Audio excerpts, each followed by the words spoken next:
yarn lovers, it's Gary and I'm coming to you from Vancouver, Canada. So welcome. Today is Thursday, May the 14th, 2020, and this is video number 53. So it's been a week since I caught you up on my whips and FOs, and I thought I would jump here quickly and showcase what I've completed and what I've started for this week. But before I do, I want to also thank you for all of the kind, encouraging and amazing comments that you left me in the last video that I uploaded. It was all to do with reaching 1,000 fiber friends here on YouTube, and I was just overwhelmed with all of the beautiful comments that I read, and it just made my whole week, and I'm still in the afterglow and can't believe that I am sitting here saying that I have 1,000 fiber friends right now. Who would have imagined? I did not even envisage having a YouTube channel a little over 6 months ago. It was not even on the radar. So here I am, I'm loving this journey, and I'm just happy that you're along and enjoying the content that I bring as well. So thank you for all of that. I also have a little bit of a brand exercise that I'm doing for the channel, and I'd love to show you a little bit of a logo that I've created. It may showcase in the next little bit, but I have it right now on the banner head of my homepage. And yeah, I'm just going to do a little bit of a reveal of that as well.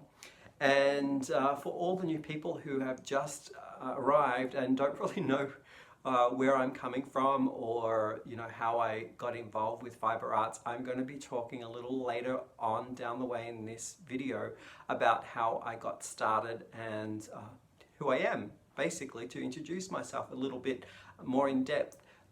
For those people who have been around and have watched all of my videos, perhaps that isn't well, you're welcome to stick around and listen too, but perhaps that's doubling up on things that you may have heard me say before. So I'll get stuck into the fiber content, and then you can quietly exit through the gift shop, I guess, whenever you feel that you want to depart.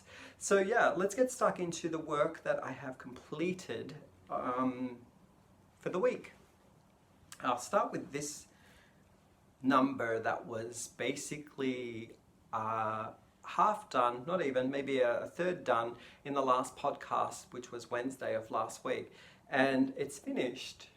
It's a crocheted item, and it's probably around, I would say, 5.5 feet from tip to tip. And the height of it from here where my chin is to the point below in the narrow section of the triangle is around 15 inches to 18 inches. And this yarn that I used was Scarfy from Lion Brand that I over dyed. And I will leave in the description box below showcasing the video clip where I explain the over dye that I did for this particular yarn. But it worked out really nice. It's a little scarf shawl. I absolutely enjoy the breaking of color that I splotched over the yarn, and yeah, it's around 18 to 20 degrees right now, so I'm quite warm. It may come off, but I just want to show how it looks worn. And what I had used for the pattern, it was housed in my lovely ABBA project bag that I was gifted by Judy. And Judy is from the YouTube channels here, and her channel is called Judy at Witch Piece Craft. I'll link her channel below. I love watching Judy's channel. She is a great reminder of home for me because I'm from Australia and Judy's from Australia. She lives there in Queensland, and in her little project bag that she gifted me is where this pattern is that I made with the Scarfy yarn that I over dyed.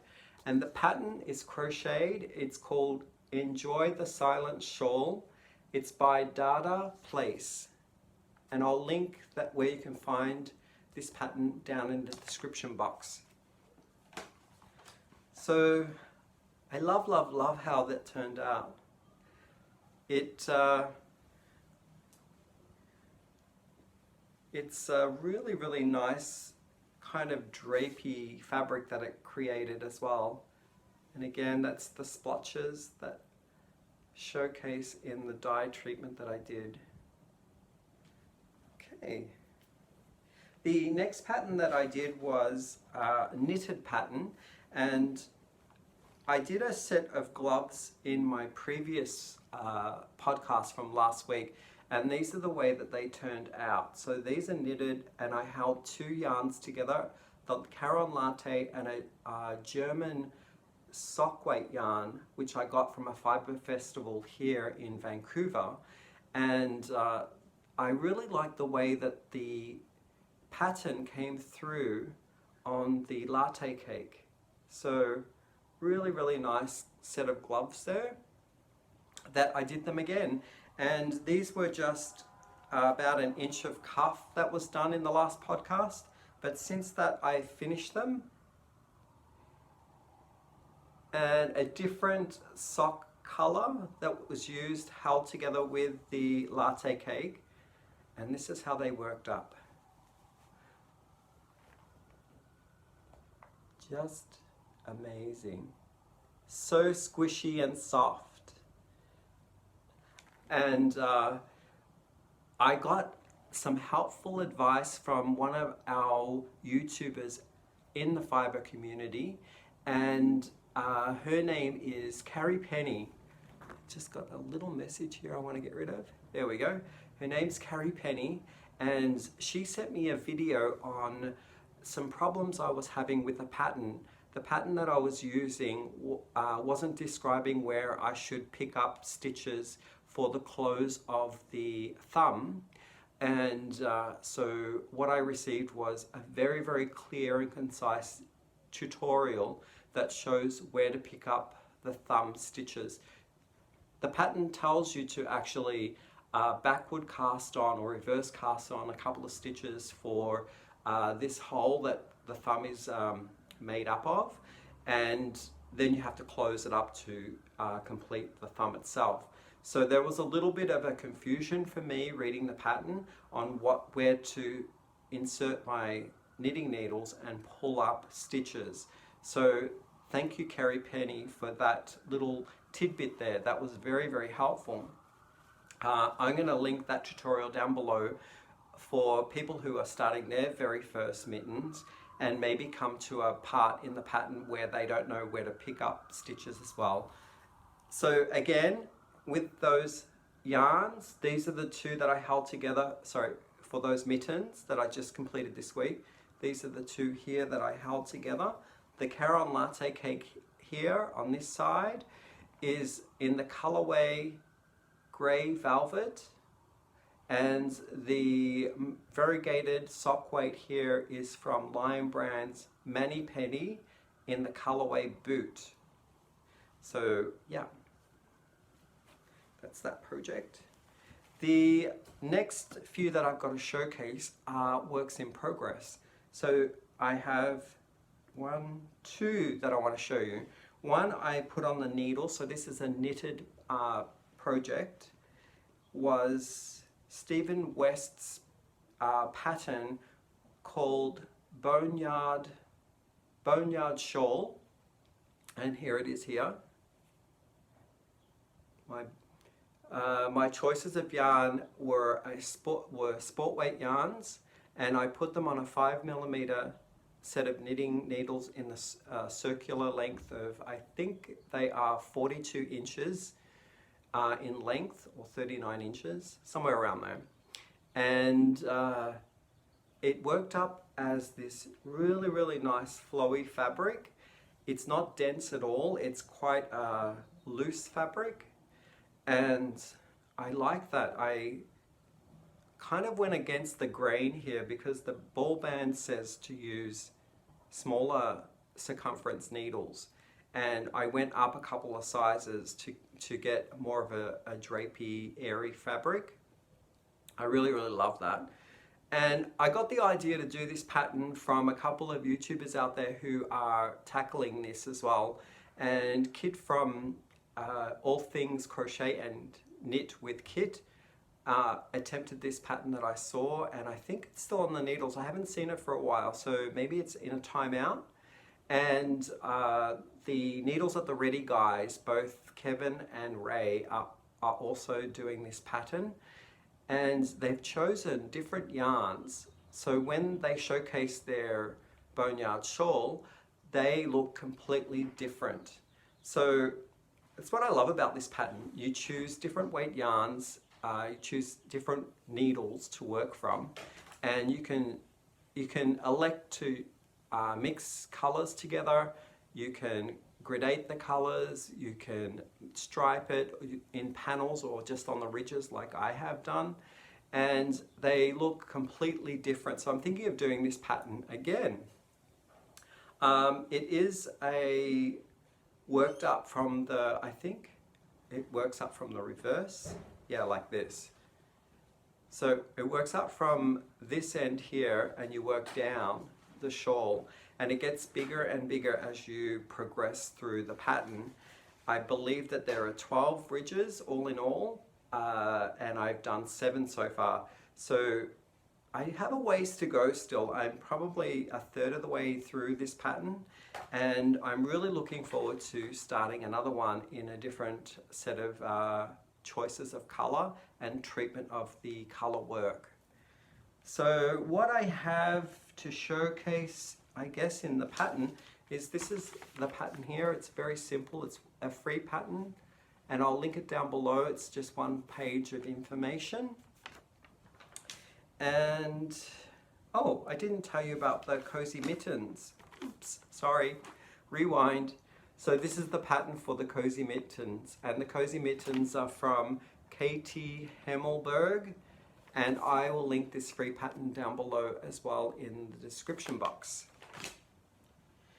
So the yarn that I'm using for the Boneyard Shawl are these two colorways here, and these are both from Hobium, which is a online store based in Turkey. So these yarns were ordered online and sent from Turkey to Canada.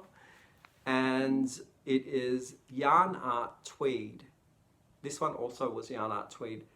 And they don't have colorway names, but this one here, the ball band says the color number is 225. So it's kind of like a gray, heathered gray with tweed on it, like bits of flecks.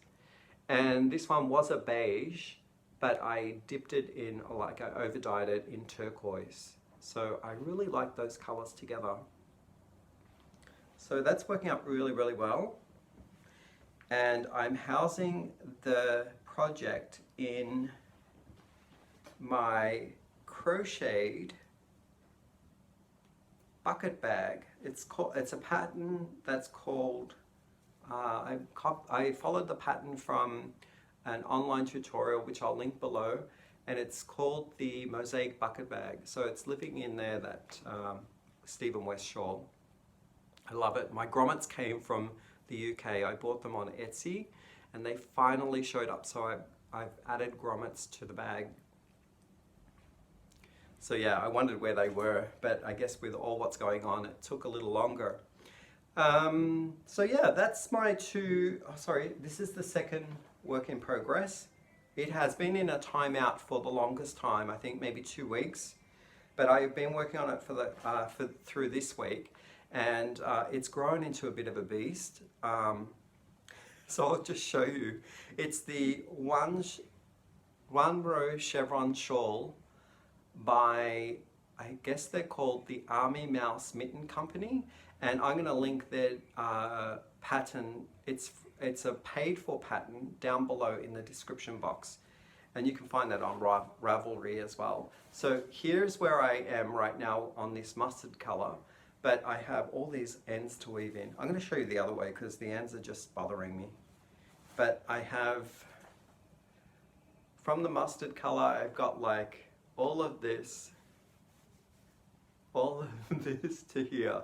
So what we have is about 5.5 feet in length, and I want to get to 10 feet. So I have maybe 10, maybe 7. I'll probably get sick of it again by 7 feet. So the idea is so that it wraps around my shoulders, and then I can maybe flip one side around my shoulders so that the blanket or shawl stays on my body.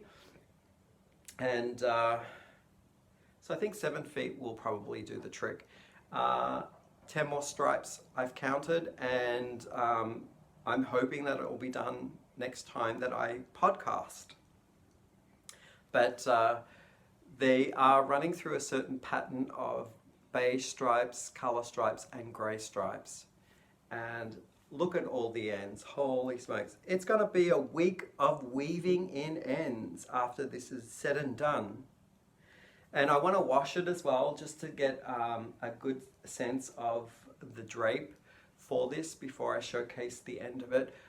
Right now, the width on the smaller end, like from this side to that side, is around 2.5 feet. But I guess the stitches need to relax to get the full expanse. And I think the 2.5 feet may grow into around 3 feet in width.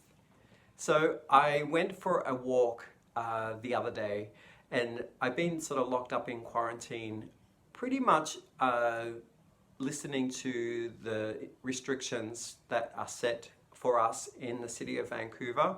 And it's been around 8 weeks now of self-isolation and sheltering in home or sheltering in place.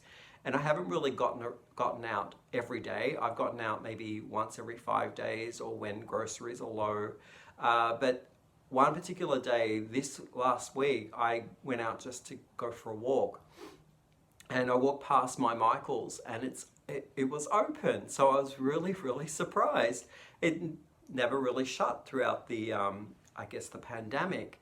So had I have known that, I probably would have spent a lot more time in Michael's, but I know I should be listening to the rules and staying at home. But this particular walk, I did go in and I made a couple of purchases. So this is a new yarn to me. I'm not sure whether people out there have used this already or have purchased it, but it is called Loops and Thread, which is their house brand, Cottony Silk. So this is the new yarn that I haven't seen being featured in Michael's before. It's an amazing, colorful ombre effect from different colors. And right now it's covered in latte, because latte gets everywhere. And what can I tell you about this yarn? So it is 426 yards or 390 meters. It is 7 ounces or 200 grams. It is made in China, a light 3-weight. It's hand washed, lay flat to dry. They're suggesting 5.5 millimeter knitting needles or 5.5 millimeter crochet hook. The content is 60 polyester, 20 cotton, 20 silk. It does feel like Noro, because I have 3 skeins of Noro in my stash, and it does feel a little bit like that. But I went and checked the content of Noro, and Noro has all natural fibers in the brand that I have anyway of Noro. And this one is light on the natural fibers. It's 20% cotton, 20% silk, and the rest is polyester. So it is it isn't as, I guess, natural as Noro, but it does feel and look very much like the Noro yarn that you get from Japan. And the colorway that we're looking at right now is called Herbal Escape. I absolutely love it. It was an expensive yarn. The ticketed price in the store was $16.99 for 1 skein, but I used my 30% coupon off one regular price, and I got it for $13, maybe a little less than $13. So yeah, that is the Cottony Silk. A really nice Really nice yarn. I can't wait to use it. The other items that I got from Michaels were on the more affordable side. They were the Craft Smart Value skeins, and I got it in 3 different colorways. There we go. And these were $2.99, so just under $3. And I believe that was a discounted price because they were around $4, so $1 off each of them. And again, more latte fluff on everything. That latte cake, that just sort of like fluffs everywhere. So a little bit about this Craft Smart yarn. You get 244 yards or 223 meters, 5 ounces or 141 grams. It is a machine washable and machine dryable. And this colorway here is called Hunter. That's probably my favorite one, actually. It's 100% acrylic, made in China. Go. And this one here is called Desert Ombre. And this one here is called Twilight. So I was thinking with these variegated colors was to use a tutorial that is on Krista's website from The Secret Yarnery. And it is a blanket that has a spiral that goes around and around and around. You hold it with, you do color work with a solid neutral color like a cream, or you could do it with a white or a gray, something of a contrast color so you can see the spiral happening. And I'm going to utilize these 3 with those. I think that will look really, really nice. So happy with those purchases.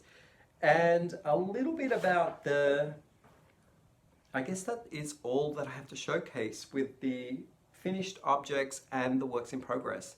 Now I'm going to showcase and share with you what I've been working on the computer to develop a logo for Urban Yarn. So here it is here. I've got 2 varieties. One is this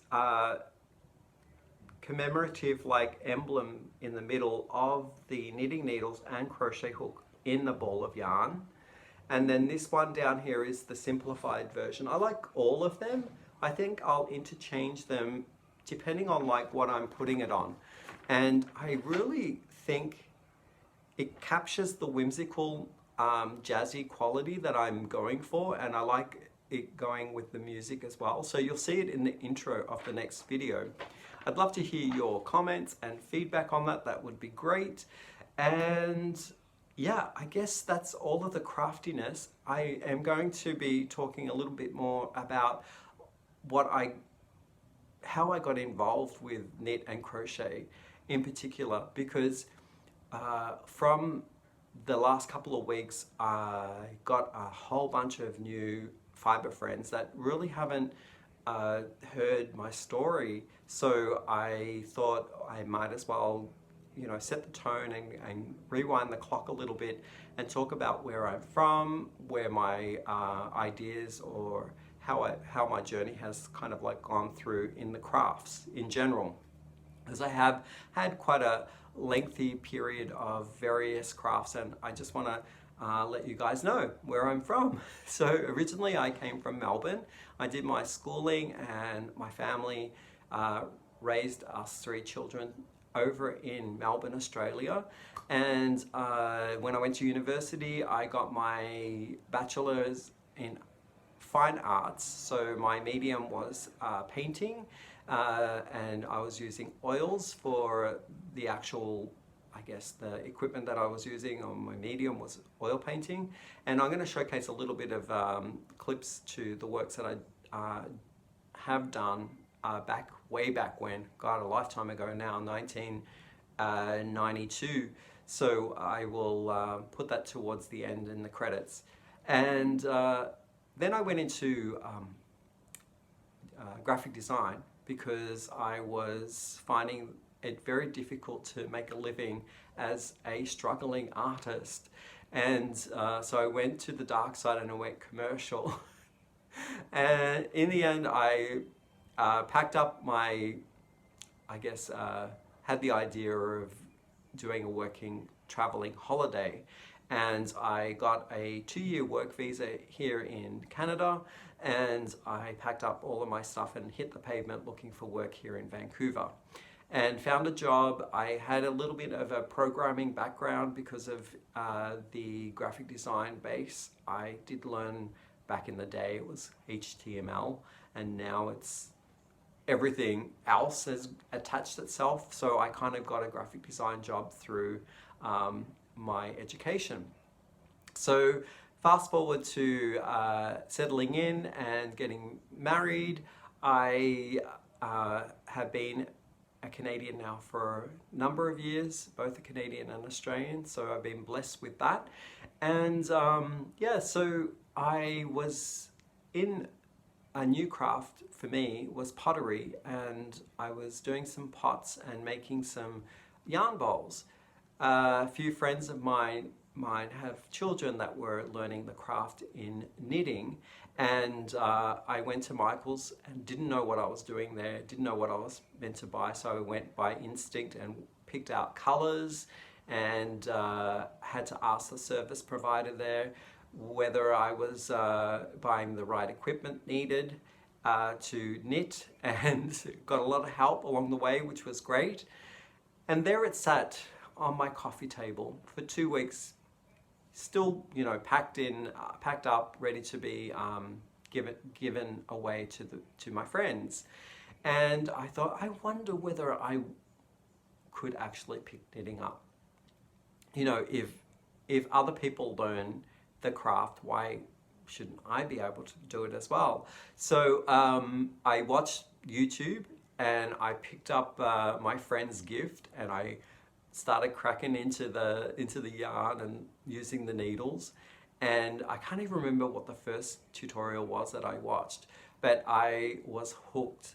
I was somehow getting everything that was being said for me to do, and I had worked up a little swatch, maybe about 3 inches in an evening.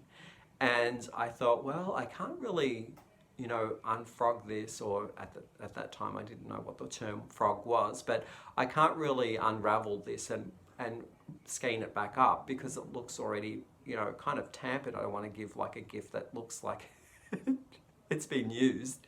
So I set that aside and I went back to Michael's and I purchased new stuff for the gift and gave that away to the friend. And then I went back home and I continued on practicing knitting and watching tutorials. I started off doing scarves, and that's how the story went. It wasn't until maybe 3 months into my knitting that I got hooked on Crystal from Bag a Day, her YouTube channel. And then I thought, I'm gonna start crocheting too now. So I watched a couple of Crystal's tutorials and I was teaching myself how to crochet through her tutorials. So I made my first couple of projects that I crocheted were beanies, and they were beanies from Crystal's tutorials. So now it's fast forward to this day, and who would have thought that I would have ever done a YouTube channel? Like, in my wildest dreams, I would not have imagined it to have gotten this far. And to have like 1,000 fiber friends out there, like, it blows my mind. Honestly, it does. Like, I'm so self-conscious about having that many people now that it kind of brings me back to day one when I was in front of the camera feeling so insecure about talking to myself in a room, to my phone. And so way to keep my feet back on the ground, guys. Like, it's a good reminder. Pulls me back down to reality. So yeah, that's pretty much me in a nutshell, and I hope that you got something from it. If you are new to this channel and haven't subscribed, please think about subscribing. I'd love to have you amongst my fibre friends, and give me a thumbs up. It's always good and encouraging, and I will see everyone in the next episode. Bye for now.